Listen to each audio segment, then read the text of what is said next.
A mixed ruling today by the Texas Supreme Court. It said CPS investigations into families of transgender children should not have been halted by lower court judges. But the court also said CPS had no reason to follow orders from Governor Abbott. Fox 4's Lori Brown joining us to explain. Lori. Hi there. While the court took away those injunctions stopping CPS from investigating 8 cases involving gender-affirming care as abuse, it also ruled that the governor and attorney general had no authority to tell CPS what to do in the first place.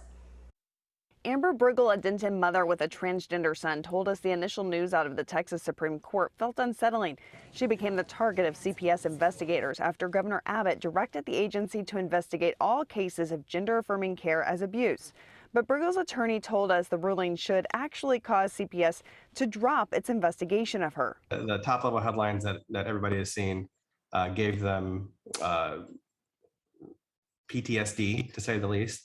Gave them another moment of terror that they had experienced earlier this year. Hopefully, talking with me and having actually parsed the ruling itself gives not just my clients but anybody who is in a similar situation a moment of peace to know that the law in Texas is not what the attorney general says. It's not what the governor wants it to say. The law in Texas is what the legislature passes and the governor signs.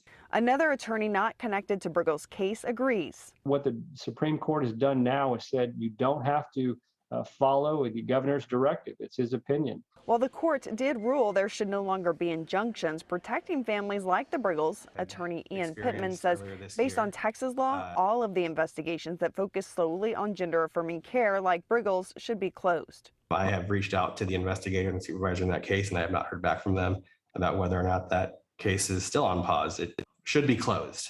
To be very clear, there is no child abuse that's occurred under the rules and the statutes in Texas.